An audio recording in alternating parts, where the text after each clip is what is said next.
Tes, tes. Bismillahirrahmanirrahim. Assalamualaikum warahmatullahi wabarakatuh. Innal hamdalillah nahmaduhu wa nasta'inuhu wa nastaghfiruh wa na'udzu billahi min syururi anfusina wa sayyiati a'malina. May yahdihillahu fala mudhillalah wa may yudlil fala hadiyalah. Wa asyhadu an la ilaha illallah wahdahu la syarikalah wa asyhadu anna Muhammadan abduhu wa rasuluh sallallahu alaihi wa ala alihi wa ashabihi wa man tabi'ahum bi ihsanin ila yaumiddin. Amma ba'd, fa ikhwani fiddin wa akhwati fillah, kaum muslimin dan muslimat rahimani wa rahimakumullah. Semoga Allah Subhanahu wa taala senantiasa mencurahkan rahmatnya kepada kita sekalian. Insyaallah taala pada malam hari ini kita akan lanjutkan kajian kitab Sahih Al-Adabul Mufrad, pembahasan tentang adab-adab dan akhlak di dalam Islam yang diambil dari kitab Al-Adabul Mufrad karya Amirul Mukminin fil Hadits Abu Abdillah Muhammad bin Ismail yang lebih dikenal dengan nama Imam Al-Bukhari rahimahullahu taala. Dan jamaah sekalian, keutamaan akhlak yang mulia itu dijelaskan oleh Nabi sallallahu alaihi wasallam sangatlah besar. Beliau sampai menegaskan innal mu'min la yudriku bi husni khuluqihi darajatas sha'imil qa'im. Sesungguhnya seorang mukmin dengan akhlak yang mulia bisa menyamai pahala orang yang rajin puasa sunnah dan rajin sholat malam. Jadi dengan akhlak, dengan adab, seseorang bisa menyaingi pahala orang yang rajin puasa sunnah dan rajin sholat malam. Kenapa bisa seperti itu? Kata para ulama, karena orang yang rajin puasa sunnah dan sholat malam, mereka melatih, memaksa, membiasakan dirinya untuk melakukan hal itu. Demikian pula orang yang berakhlak mulia, dia melatih dirinya untuk mengamalkan adab-adab atau akhlak yang baik. Dan para ulama jamaah sekalian mengatakan akhlak yang mulia itu porosnya ada 4. Jadi akhlak yang mulia porosnya ada 4. Kalau kita mengamalkan 4 ini, maka kita teranggap orang yang berakhlak mulia. Yang pertama kata para ulama, badlul ma'ruf, mencurahkan kebaikan kepada orang. Yang kedua, husnul kalam, baiknya bentuk kata-kata. Yang ketiga, talaqul wajah, wajah yang ceria ketika berjumpa dengan orang lain.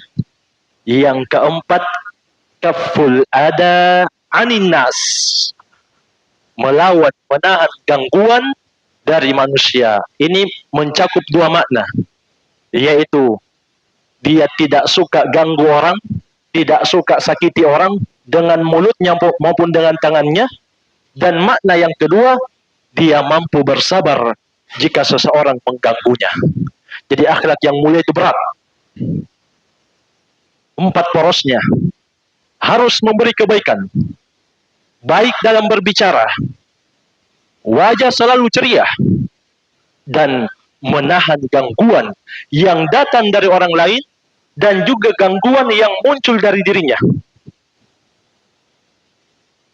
Dan jamaah sekalian, kalau kita bisa mengamalkan 4 ini, maka kita akan mendapatkan pahala, kata Nabi, seperti orang yang rajin puasa sunnah dan rajin sholat malam. Dan kita akan mengikuti jalannya Nabi Muhammad sallallahu alaihi wasallam sebagaimana yang Allah tegaskan dalam surah Al-Qalam, innaka la'ala khuluqin adzim. Sesungguhnya engkau wahai Nabi Muhammad benar-benar berada di atas akhlak yang agung. Jadi ini berat tapi bisa kalau kita biasakan. Makanya ya mas sekalian, kita selalu minta tolong kepada Allah. Dan di antara doa yang Nabi ajarkan kepada para sahabat, Allahumma a'inni ala dzikrika wa syukrika wa husni ibadatik. Ya Allah, tolong saya, sebab kalau engkau tidak tolong saya tidak akan mungkin bisa melakukan ini. Apa itu? Untuk bersyukur kepadamu, untuk berzikir kepadamu, kemudian untuk bersyukur kepadamu, kemudian untuk memperbaiki ibadah kepadamu. Jadi jamaah sekalian, kita minta tolong kepada Allah untuk beribadah. Itulah makna iyyaka na'budu wa iyyaka nasta'in. Hanya kepadamu kami beribadah dan hanya kepadamu kami memohon pertolongan. Artinya kalau kita tidak ditolong oleh Allah, maka kita tidak akan bisa ibadah sampai hari ini. Jadi berakhlak mulia itu berat. Dan Syekh Abdul Razak Al-Badr hafidahullah mengatakan termasuk cacat di dalam manhaj orang yang buruk akhlaknya. Itu termasuk cacat dalam manhaj orang yang tidak baik akhlaknya, orang yang suka mencela, orang yang masam mukanya, selalu cemberut. Demikian pula orang yang tidak bisa mencurahkan kebaikan dan tidak bisa menahan gangguan untuk mengganggu orang lain. Ini orang yang buruk akhlaknya. Dan walaupun dia sudah belajar akidah, maka kata Abdul Razak Al-Badr hafidahullah, ada kerusakan pada manhaj dia.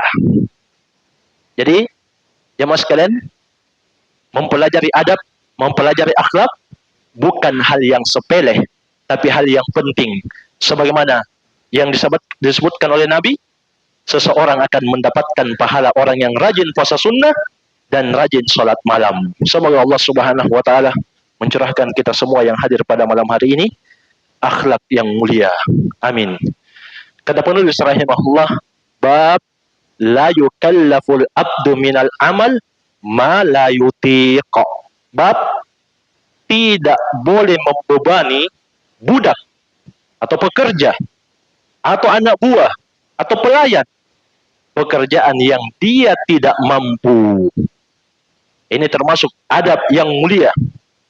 Bukan orang yang baik, bukan orang yang berakhlak, orang yang senang orang lain susah. Itu bukan akhlak yang mulia. Walaupun dia anak buahnya, walaupun dia ada, dia pekerjanya. Jadi ini bab yang dibawakan oleh Al-Bukhari rahimahullah. Dan Allah Subhanahu wa Ta'ala menegaskan, innahu la yuhibbul mu'tadid. Sesungguhnya Allah itu tidak suka, tidak senang. Artinya Allah benci orang yang selalu melampaui batas. Kata Al-Allamah As-Sa'di rahimahullah dalam tafsir beliau, yang dimaksud dengan melampaui batas adalah al-mutajawizina lil haddi fi kullil umur. Orang yang selalu lewat batas dalam semua pekerjaan, dalam semua urusan, termasuk urusan dunia. Allah tidak senang orang seperti ini. Kemudian kata Al-Bukhari rahimahullah, an Abi Hurairah radhiyallahu anhu anin Nabi sallallahu alaihi wasallam qala, datang dari sahabat Abu Hurairah, salah seorang rawi hadis yang terbanyak meriwayatkan hadis dari Nabi sallallahu alaihi wasallam. Beliau mengatakan, Rasulullah sallallahu alaihi wasallam mengatakan, bersabda, lil mamluk ta'amuhu wa kiswatuhu wa la yukallafu 'anil amal ma la yutiq.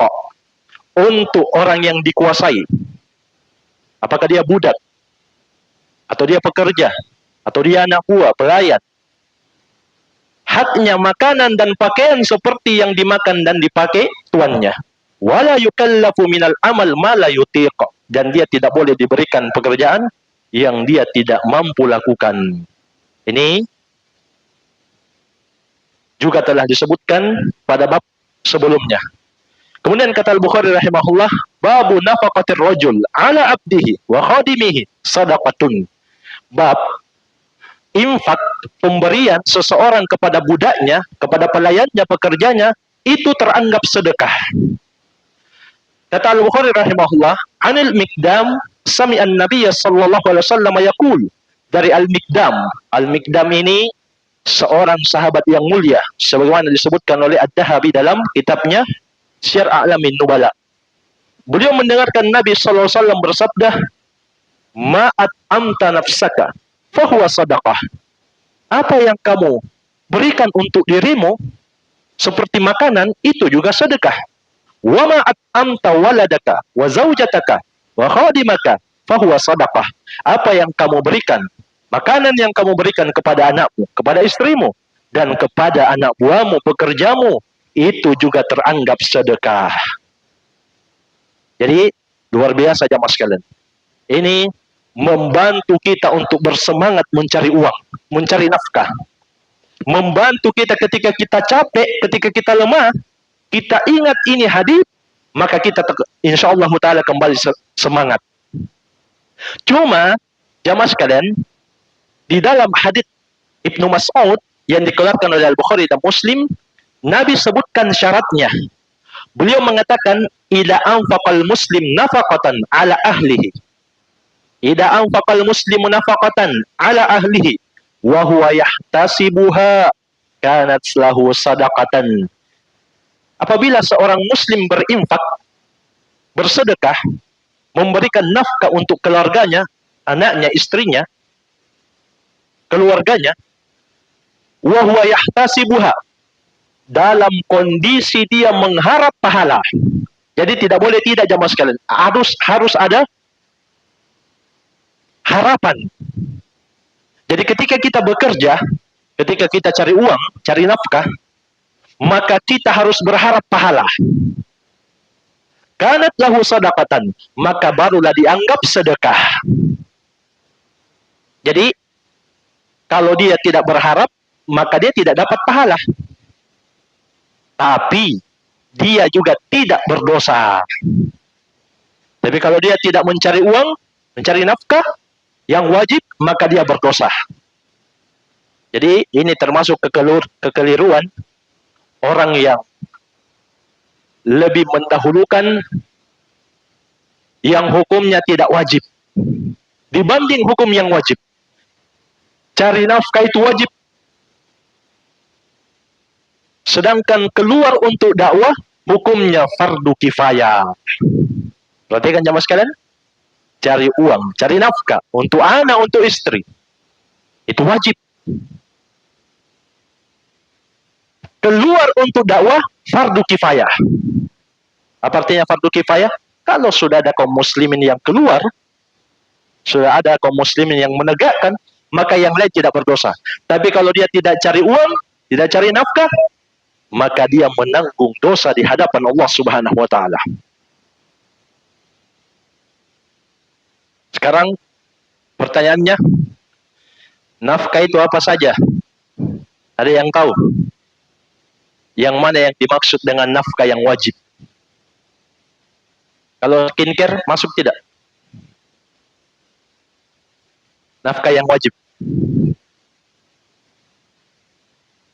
Skincare. Iya, hamba Allah Joko. Masuk atau tidak itu? Sekarang saya yang bertanya, sebentar saya yang ditanya. Ayo, masuk atau tidak? Yang cantik-cantik, yang bisa membuat anak dan istri itu cantik, berhias, indah, masuk tidak dia nafkah yang wajib?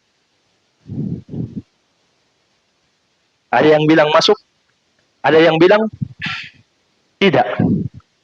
Berbeda pendapat di tengah jamaah Nur Al-Hamad. Yang mana pendapat yang kuat? Jamaah sekalian, jawabannya tidak masuk. Itu jawabannya. Yang masuk nafkah yang wajib itu kata para ulama 3. Min ma'kalin wa malbasin wa maskanin. Makanan, pakaian, dan tempat tinggal. Itu nafkah yang wajib. Tapi bukan berarti tidak boleh beli skincare, bukan. Ini kita berbicara hukum. Hukumnya yang wajib itu 3. Makanan, pakaian, dan tempat tinggal. Adapun di luar itu hukumnya mustahab, sunnah.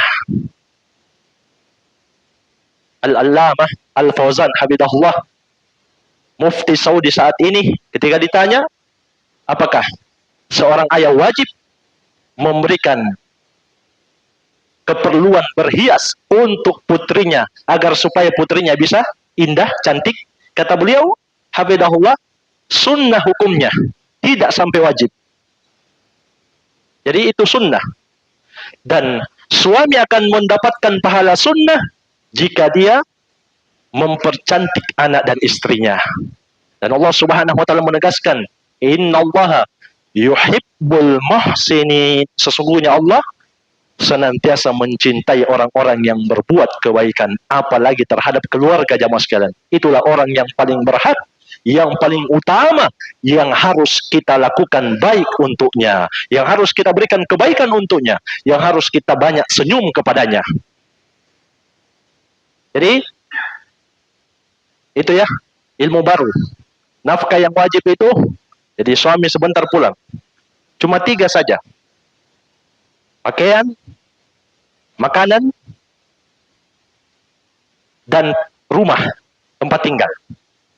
Jadi kalau uminya paksa beli skincare, sebutkan itu tadi hukumnya. Baik, kemudian kata Al-Bukhari rahimahullah, an Abi Hurairah radhiyallahu anhu qala Rasulullah sallallahu alaihi wasallam, dari sahabat yang mulia Abu Hurairah radhiyallahu anhu, beliau mengatakan Rasulullah SAW bersabda,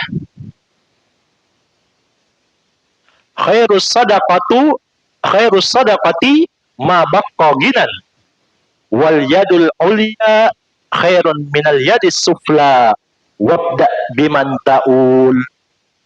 Sebaik-baik sedekah adalah yang di belakangnya tetap meninggalkan kecukupan, dan tangan yang di atas lebih baik dibanding tangan yang di bawah. Maka mulailah, kata Nabi sallallahu alaihi wasallam, dan menafkahi orang yang paling wajib untuk dinafkahi. Jamaah sekalian, ini ilmu dari Nabi sallallahu alaihi wasallam. Kalau kita bersedekah, jangan sampai kita biarkan diri kita dan anak-anak kita yang menjadi kurang setelah bersedekah.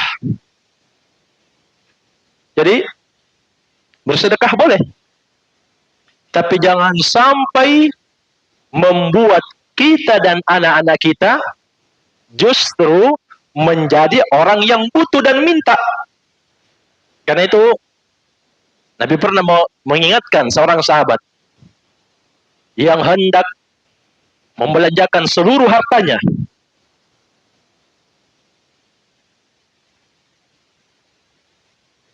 tapi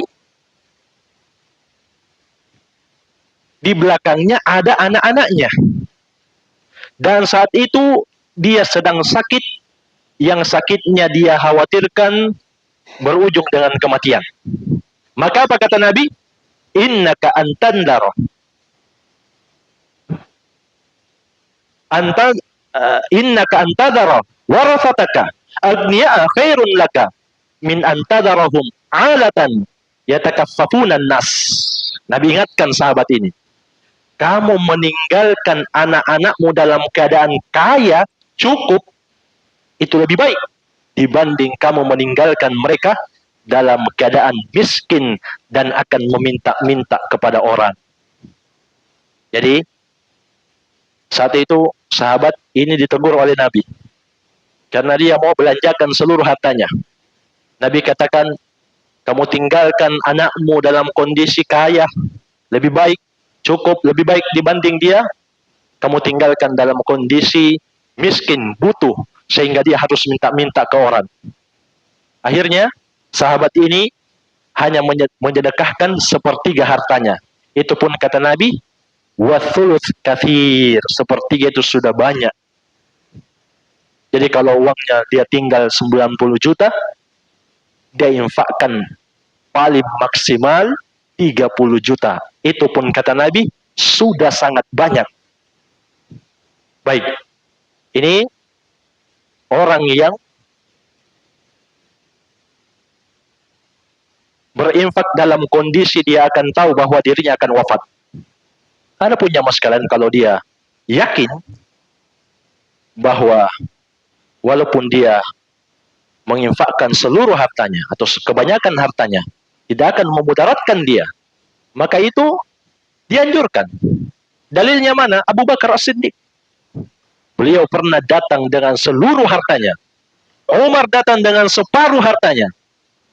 Maka ketika ditanya oleh Nabi, apa yang kamu tinggalkan? Keyakinan Abu Bakar As-Siddiq mengatakan Allah dan Rasulnya. Disitulah Umar mengatakan, kalau begitu sampai kapanpun saya tidak akan pernah mengalahkan Abu Bakar dalam kebaikan.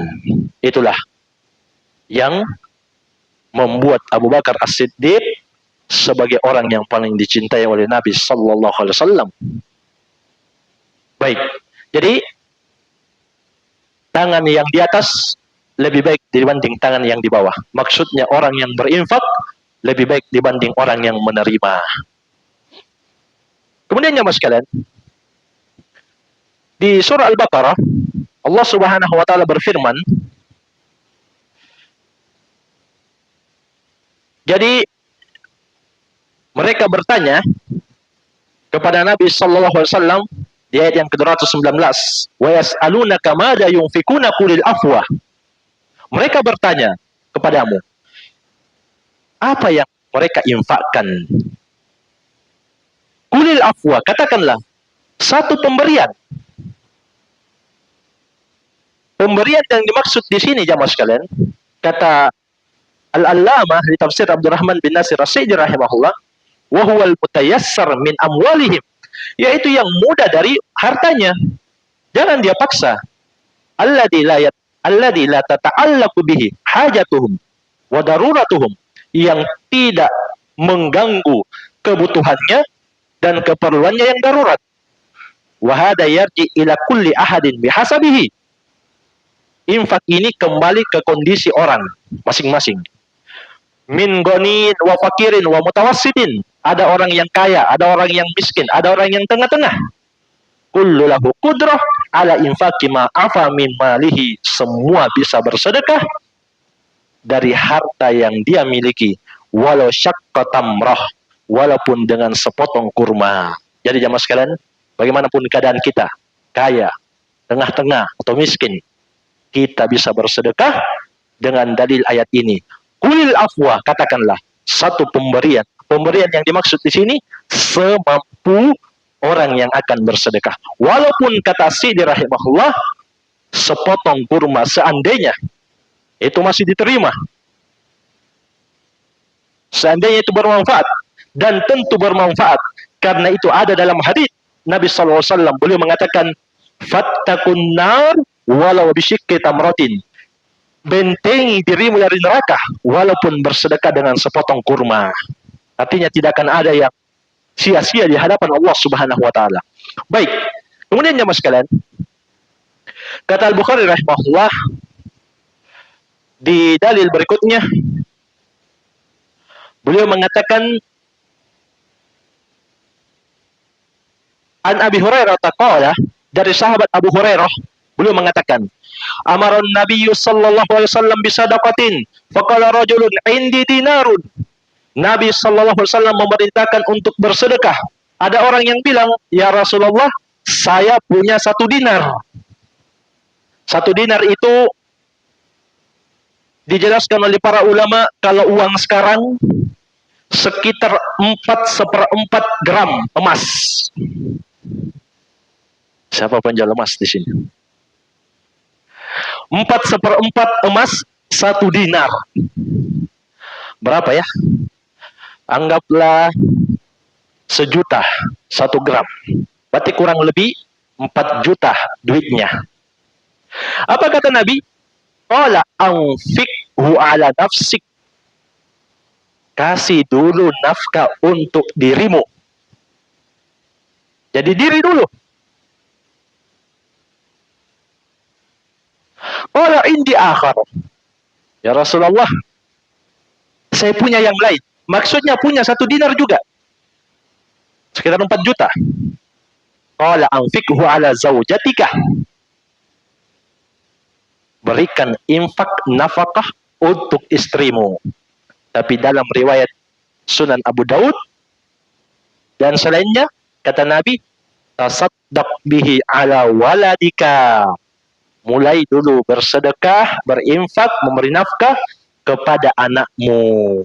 Jamaah sekalian, perhatikan pendapat yang lebih dekat dengan kebenaran dan dikuatkan oleh Al-Allamah Ibnu Utsaimin rahimahullah, yang lebih wajib adalah anak, setelah itu istri. Kenapa? Karena anak tidak punya kemampuan untuk cari nafkah. Itu asalnya. Setelah itu baru istri. Sampai kapan diberi nafkah? Ada yang tahu? Anak laki-laki sampai kapan diberi nafkah? Sampai balik. Ahsanta. Masya Allah. Sampai balik. Itu pendapat mayoritas ulama. Kalau anak perempuan, sampai nikah. Ahsanta. Masya Allah. Senang ini kalau jamaah pintar-pintar. Alhamdulillah. Berarti gurunya tidak gagal. Jadi laki-laki sampai balik. Balik di usia berapa? Sudah lewat. Umumnya berapa? 15. Masya Allah. Marau. Barakallahu fiik. Ahsanta, 15. Itu umumnya orang-orang balik. Itu tidak wajib lagi. Tapi jamaah sekalian, Al-Allamah Al-Fauzan hafizahullah mengatakan, itu kalau anak sudah pintar cari duit. Tapi kalau dia belum punya pengalaman, belum punya penghasilan, bapak tetap wajib. Ini pendapat sebagian ulama yang dikuatkan oleh Al-Allamah Al-Fauzan hafizahullah. Jadi betul, anak itu dinafkahi wajibnya sampai balik. Usianya 15. Tapi kalau dia tidak punya kerjaan, tidak punya penghasilan, belum bisa cari uang, maka tetap wajib untuk bapaknya. Bahkan kata Al-Allamah Ibnu Utsaimin, termasuk kewajiban yang akan diberikan pahala untuk seorang ayah, membantu anaknya untuk menikah. Jadi jamaah sekalian, salah ya kalau ada orang tua bilang, kamu mau kawin, kau sendirian cari. Enggak jamaah sekalian. Kalau enggak mampu anaknya, wajib bapaknya. Dan beliau, seingat saya juga mengatakan, termasuk yang berhak menerima zakat adalah pemuda yang darurat untuk menikah. Itu kata Ibnu Utsaimin rahimahullah, ahli fikih abad ini. Termasuk yang berhak menerima zakat adalah orang yang sangat butuh untuk menikah, untuk menjaga kesucian dirinya. Jadi bolehlah kita bantu kalau ada ikhwah jamaah Nurul Hamad yang kurang uang panaiknya. Baik. Jadi itu jamaah sekalian. Adapun anak perempuan, wajibnya sampai dia menikah. Setelah dia menikah, maka menjadi tanggung jawab suaminya. Kecuali jamaah sekalian, para ulama juga mengatakan, kalau anak itu tetap butuh dibantu, maka juga tetap harus dibantu. Iya. Intinya jamaah sekalian, tidak akan sia-sia kita berbuat baik, berinfak, bersedekah untuk keluarga kita. Karena itu lebih besar pahalanya dibanding kita bersedekah dengan orang lain yang kita tidak kenal. Itu datang dalil-dalil menjelaskan hal itu. Kita beri uang, kebanyakan kita, anak kita, menantu kita, cucu kita, itu lebih besar pahalanya dibanding kita berikan orang yang tidak kita kenal. Jadi jangan di luar royal, di rumah anak minta, saya uang mami. Tapi kalau orang di luar, dia royal. Ini salah. Walaupun berpahala, tapi tidak sebesar kalau dia bersedekah dengan keluarganya. Ini yang disebutkan oleh dalil-dalil dalam syariat Islam. Baik. Jadi Dimulai dari diri dulu, kemudian istri. Kemudian anak, kemudian istri. Kemudian orang ini bilang, qala indi akhar, di sisiku masih ada 1 dinar yang lain. Qala anfikhu ala khadimika. Ini pembahasan kita. Berinfaklah untuk budakmu, untuk pekerjamu, untuk pelayanmu. Thumma anta abasar. Kemudian kamu yang lebih tahu setelah itu. Baik.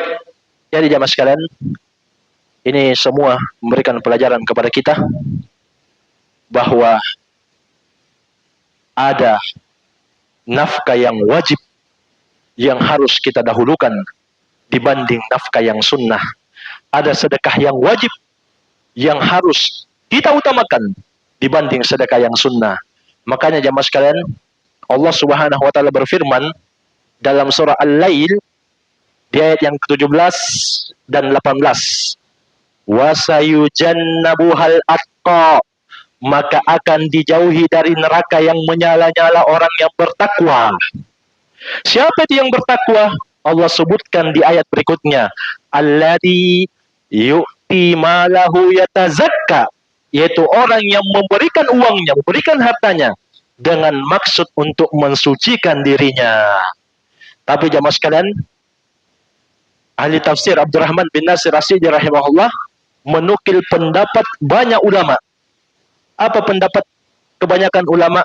Idza tadammanal infaq al-mustahab tarka wajib kadainin wa nafaqatin wa nahwihima fa innahu ghairu masyru'.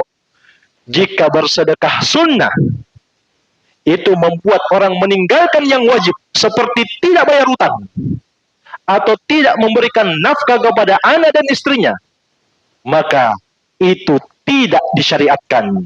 Bal takunu atiyatuhu mardudatan indah kathirin minal ulama. Bahkan sedekah sunnahnya yang tadi tertolak menurut kebanyakan ulama, li'annahu la yatazakka bi fi'lin mustahabbin yafutu alaihi wajib, karena selamanya tidak akan bersih seseorang dengan amalan sunnah sehingga yang wajib dia tinggalkan. Jadi jamaah sekalian, kalau ada orang yang rajin traktir temannya,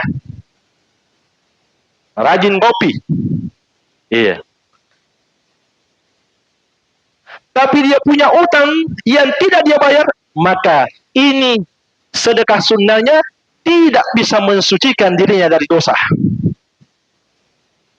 Itu kebanyakan ulama berpendapat seperti itu. Kenapa jamaah sekalian? Karena tidak mungkin bisa mensucikan diri dengan amalan sunnah sementara dia tinggalkan wajib.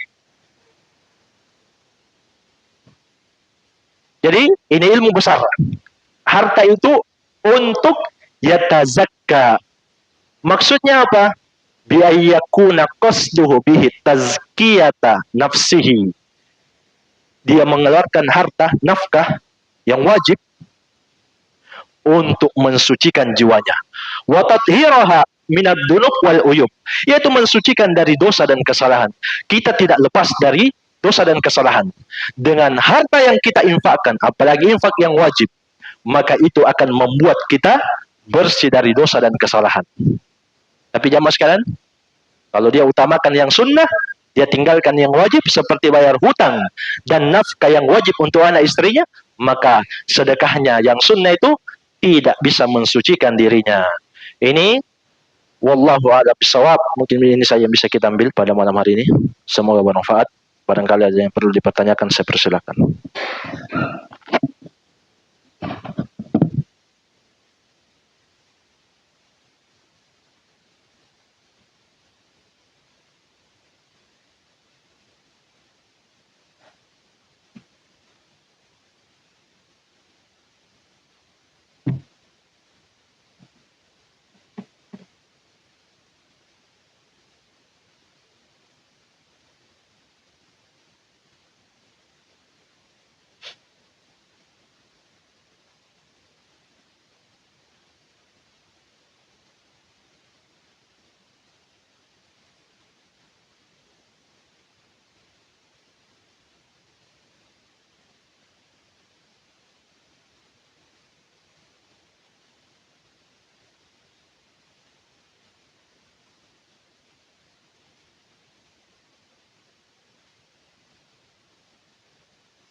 Baik,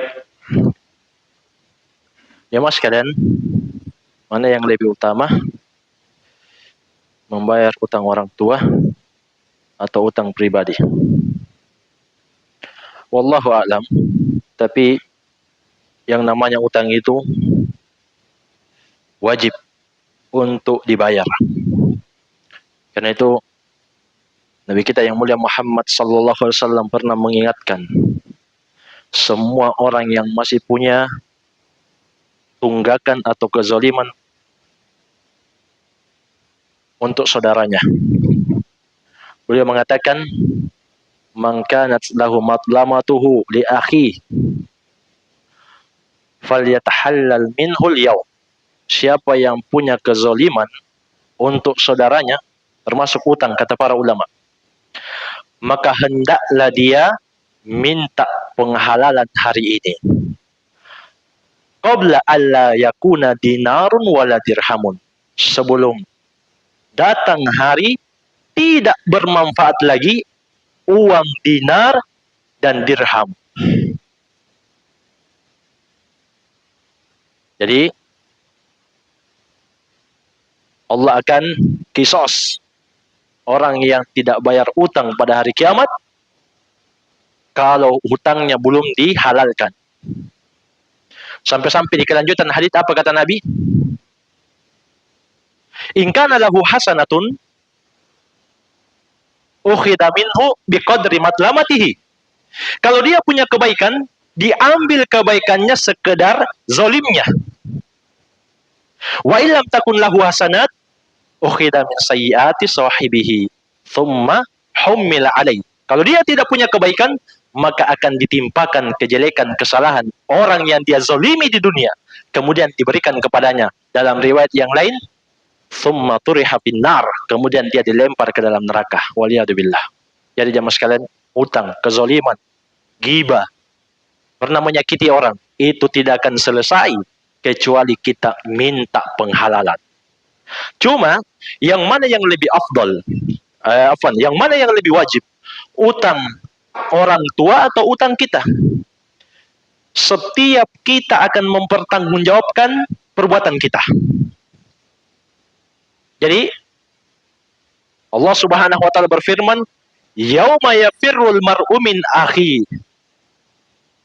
wa ummihi wa abi wa sahibatihi wa bani likulli imri'in minhum yauma idin sya'nu yughni." Pada hari kiamat nanti, seseorang akan lari dari saudaranya, lari dari ayahnya, dari ibunya, lari dari anak-anaknya, karena masing-masing akan punya urusan yang menyibukkan mereka. Artinya apa? Asalnya jamaah sekalian, kita dulu yang membebaskan kewajiban kita. Itu yang nampak dari dalil. Wallahu a'lam. Jadi yang lebih wajib dulu utang kita. Sebab kita akan diperiksa masing-masing. Kemudian kita minta kepada Allah pertolongan.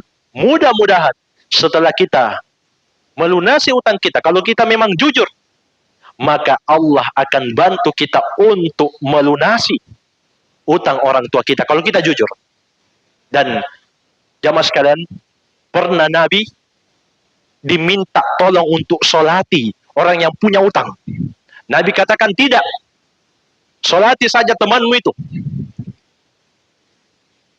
Datang Abu Qatadah, ya Rasulullah, saya yang bayar utangnya, saya yang menjamin dia. Baru solati, baru Nabi mau solati. Besok Abu Qatadah ketemu lagi Nabi. Nabi tanya lagi, bagaimana kamu sudah bayar utangnya itu? Bayangkan ya mas kalian, hutang ini. Nabi tidak mau solati orang yang punya hutang. Sampai ada yang menjamin, saya akan bayar ya Rasulullah, saya yang menjaminnya.